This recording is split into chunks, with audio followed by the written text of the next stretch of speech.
C'est la dernière conférence de presse de cette campagne. La tête de liste est la patronne du Rassemblement national, côte à côte dans son fief d'Hénin-Beaumont, pour transformer ce scrutin européen en référendum contre Emmanuel Macron. Une victoire d'Emmanuel Macron leur ferait tout perdre, y compris la dignité retrouvée dans l'action et la fraternité des ronds-points. Le scrutin du 26 mai, c'est le référendum populaire que les Français ont demandé, mais n'ont pas eu. En un seul jour et un seul tour, ce sera le moment de lancer un message à Emmanuel Macron qui fait semblant de ne pas entendre les cris de souffrance et de désespoir d'un peuple. Voter pour le Rassemblement national, c'est aussi lui refuser les pleins pouvoirs que par un plébiscite implicite il réclame.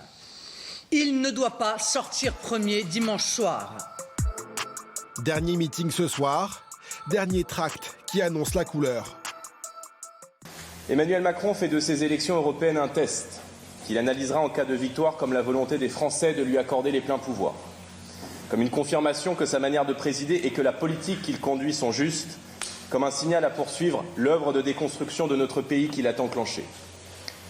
L'heure du rassemblement du peuple français est donc venue.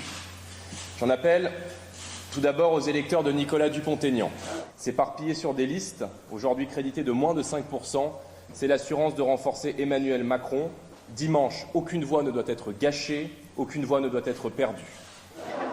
Le RN tente le même coup qu'au second tour de la présidentielle de 2017, sauf que Nicolas Dupont-Aignan a choisi pour ce scrutin européen de faire cavalier seul. Vous avez l'embarras du choix dans cette élection. Ce n'est pas un duel. Ce n'est pas ce duel artificiel entre deux impasses. La Macronie d'un côté, le Rassemblement national de l'autre. Celui qui a justement quitté l'écurie du Front National veut lui aussi tirer son épingle du jeu. Et non, ça n'est pas le troisième tour de l'élection présidentielle. Non, il faut dire la vérité aux Français, il ne faut pas les prendre pour des idiots. Non, s'il n'est pas en tête, Macron ne partira pas, malheureusement.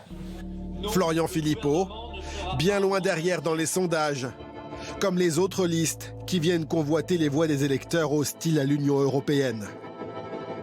Face à ce bloc populiste, Nathalie Loiseau mène la liste Renaissance, largement soutenue par les figures de la majorité comme François Bayrou. Le Premier ministre sera ce soir au dernier meeting parisien et le président s'est largement exprimé cette semaine. Moi, je préférerais avoir en face de moi, au coude à coude, des partis qui s'intéressent à l'Europe. La réalité, c'est que en face de moi, c'est un parti qui veut déconstruire l'Europe. Ce n'est pas le cas de l'UDI Jean-Christophe Lagarde, qui tente de recentrer le débat sur Bruxelles, en balayant lui aussi d'un revers de main un duel Le Pen-Macron. Soit il se laisse prendre au piège débile en réalité, infantilisant de ce référendum pour ou contre Macron, pour ou contre Le Pen. Vous voulez que je vous dise une chose, monsieur El-Kabbach ? Lundi, à Bruxelles, à Strasbourg, il n'y aura personne pour parler de Le Pen, personne pour parler de Macron. Il n'y a qu'en France qu'on a ce débat national idiot. Parce que la réalité, c'est que le vote ne changera rien à la vie politique nationale. Mais demain, à Bruxelles, la question, c'est de savoir comment on construit une agriculture. Est-ce qu'on augmente le budget de la PAC, comme je le demande, ou pas ? Comment on fait en sorte d'avoir une puissance européenne qui nous permet de résister aux autres puissances continentales. Le problème, c'est qu'ils ont construit leur puissance, nous ne construisons pas la nôtre. Et je me battrai jusqu'au bout pour ça, oui. Alors, il y a une seule façon de défaire l'Union européenne, c'est de la quitter. Que ce soit Mme Le Pen, M. Philippot ou d'autres, ils proposent toute la même chose. Dimanche, comme il y a 5 ans, seuls 4 électeurs sur 10 devraient se déplacer dans les bureaux de vote.